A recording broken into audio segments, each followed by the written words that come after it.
ನಿನ್ನೆ ಮಂಗಳೂರಿನಲ್ಲಿ ಇರುವಂತಹ ಈ ಮೂರ್ತಿ ಏನಿದೆ ಪರಶುರಾಮ ಥೀಮ್ ಪಾರ್ಕ್ನ ಮೂರ್ತಿ ಒಂದು ಬೆಳಗಾವಿಯಲ್ಲಿ ಇದ್ದಂತಹ ಈ ಮೂರ್ತಿಯನ್ನ ಬೆಂಗಳೂರಿನ ಒಂದು ಕೆಂಗೇರಿ ಗೋಡೌನ್ನಲ್ಲಿ ವಶಪಡಿಸಿಕೊಳ್ಳಲಾಗಿತ್ತು. ಆ ಮೂರ್ತಿ ನಾಪತ್ತೆ ಆದ ಬಳಿಕ 10 ತಿಂಗಳ ಬಳಿಕ ಬೆಂಗಳೂರಿನ ಒಂದು ಕೆಂಗೇರಿ ಬಳಿ ಇರುವಂತಹ ಗೋಡೌನ್ನಲ್ಲಿ ಪತ್ತೆ ಆಗಿತ್ತು. ಅದನ್ನ ತೆಗೆದುಕೊಂಡು ಈಗ ಮಂಗಳೂರಿಗೆ ತೆಗೆದುಕೊಂಡು ಕೊಡಲಾಗಿದೆ, ಅಂದ್ರೆ ಉಡುಪಿಗೆ ರವಾನೆ ಆಗಿದೆ. ಆದರೆ ಇಲ್ಲಿ ಪ್ರತ್ಯಕ್ಷವಾಗಿರುವಂತಹ ಕಂಚಿನ ಪಾದಗಳು ಈಗ ಗೊಂದಲದ ಗೂಡಾಗಿದ್ದಾವೆ.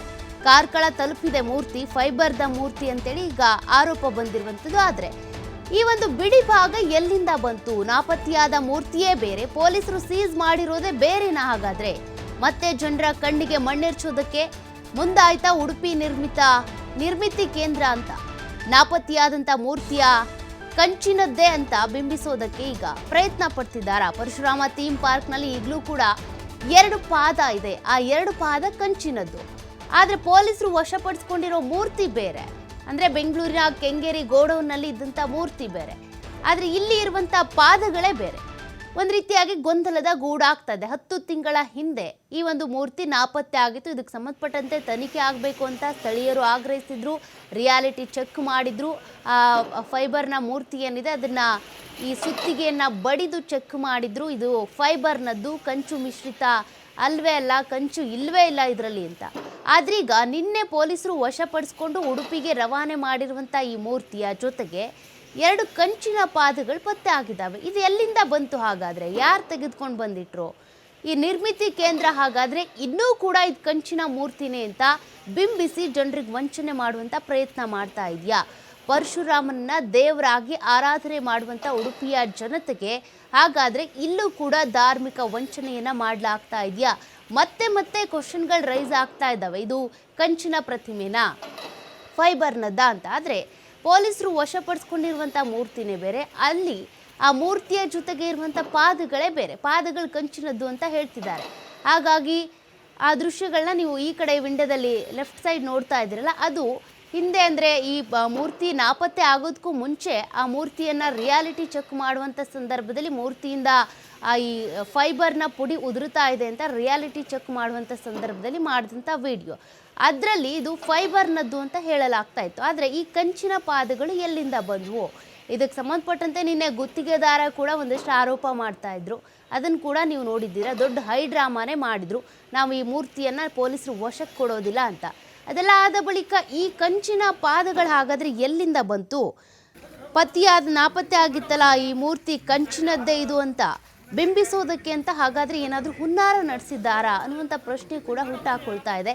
ಒಟ್ಟಿನಲ್ಲಿ ಇದೆಲ್ಲದಕ್ಕೂ ಕೂಡ ಉತ್ತರ ಸಿಗಬೇಕಿದೆ. ಮೂರ್ತಿ ಫೈಬರ್ನದ್ದು, ಆ ಮೂರ್ತಿಯ ಪಾದಗಳು ಕಂಚಿನದ್ದು. ಮೂರ್ತಿ ತೆಗೆದುಕೊಂಡು ಬಂದಿರೋದು ಈಗ ಸದ್ಯಕ್ಕೆ ಕಾರ್ಕಳದ ಪೊಲೀಸರು ವಶಪಡಿಸ್ಕೊಂಡು ತೆಗೆದುಕೊಂಡು ಬಂದಿರೋದು. ಆದರೆ ಈ ಕಂಚಿನ ಪಾದಗಳು ಎಲ್ಲಿಂದ ಬಂದವು? ಕಂಚಿನ ಪಾದಗಳು, ಮೂರ್ತಿ ಮಾತ್ರ ಫೈಬರ್ನದ್ದು, ಪಾದ ಮಾತ್ರ ಕಂಚಿನದ್ದು ಅಂತ ಹೇಗೆ? ಇವೆಲ್ಲವೂ ಕೂಡ ಒಂದಷ್ಟು ಗೊಂದಲವನ್ನು ಉಂಟು ಮಾಡ್ತಾ ಇದ್ದಾವೆ. ಇದ್ರ ಬಗ್ಗೆ ಡೀಟೇಲ್ಸ್ ಕೊಡ್ತಾ ಹೋಗ್ತಾರೆ ನಮ್ಮ ಪ್ರತಿನಿಧಿ ಆದಿತ್ಯ. ಈಗಾಗಲೇ ಈ ಉಡುಪಿಯ ಥೀಮ್ ಪಾರ್ಕ್ನ ಪರಶುರಾಮ ವಿಗ್ರಹಕ್ಕೆ ಸಂಬಂಧಪಟ್ಟಂತೆ ಅನೇಕ ಪ್ರಶ್ನೆಗಳಿದ್ದಾವೆ. ಅದರ ಜೊತೆಗೆ ಈಗ ನಾಪತ್ತೆ ಆಗಿದ್ದಂಥ ಮೂರ್ತಿ ಪತ್ತೆ ಆಗಿದೆ. ಆದರೆ ಕಂಚಿನ ಪಾದಗಳು ಎಲ್ಲಿಂದ ಬಂದವು? ಪೊಲೀಸರು ವಶಪಡಿಸ್ಕೊಂಡಿದ್ದ ಅಥವಾ ಬೇರೆ ಯಾರಾದರೂ ತಂದಿಟ್ರ? ಇನ್ನೂ ಕೂಡ ಕಂಚಿನ ಪ್ರತಿಮೆ ಅಂತಾನೆ ಬಿಂಬಿಸೋ ಪ್ರಯತ್ನ ನಡೀತಿದ್ಯಾ ಏನು ಅಂತ?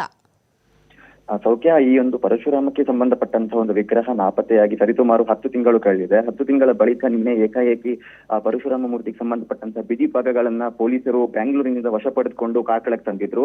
ಈ ಕಾರ್ಕಳಕ್ಕೆ ತಂದ ಬಳಿಕ ಅಲ್ಲಿ ಕಂಚಿನ ಮೂರ್ತಿಯ ರೀತಿಯಾದೇ ಒಂದು ಪ್ರತಿಮೆಗಳು ಕಾಣಿಸ್ತಾ ಇದೆ. ಬಟ್ ಒಂದು ಇಲ್ಲಿ ಸಂಶಯಕ್ಕೆ ಕಾರಣವಾಗ್ತಾ ಇರೋದು ಏನು ಅಂದ್ರೆ, ಅವತ್ತು ನಾಪತ್ತೆಯಾಗಿದ್ದಂತ ಕಂಚಿನ ಮೂರ್ತಿ ಇದೇನಾ ಅನ್ನುವಂತ ಪ್ರಶ್ನೆ ಕಾಡ್ತಾ ಇದೆ. ಯಾಕಂದ್ರೆ ಒಂದು ನಿನ್ನೆ ತಂದಂತ ಒಂದು ಮೂರ್ತಿಯ ಬಿಡಿ ಭಾಗಗಳಲ್ಲೂ ಕೂಡ ಒಂದು ಪಾದಗಳು ಕಾಣಿಸ್ತಾ ಇದೆ. ಮತ್ತು ಅವತ್ತು ಈಗ ಪ್ರಸ್ತುತ ಪರಶುರಾಮ ಥೀಮ್ ಪಾರ್ಕ್ ನಲ್ಲೂ ಕೂಡ ಪಾದ ಇರುವಂತದ್ದು. ಹಾಗಾದ್ರೆ ಈ ಹೆಚ್ಚುವರಿ ಪಾದ ಎಲ್ಲಿಂದ ಬಂತು ಅನ್ನುವಂಥದ್ದೇ ಪ್ರಶ್ನೆ.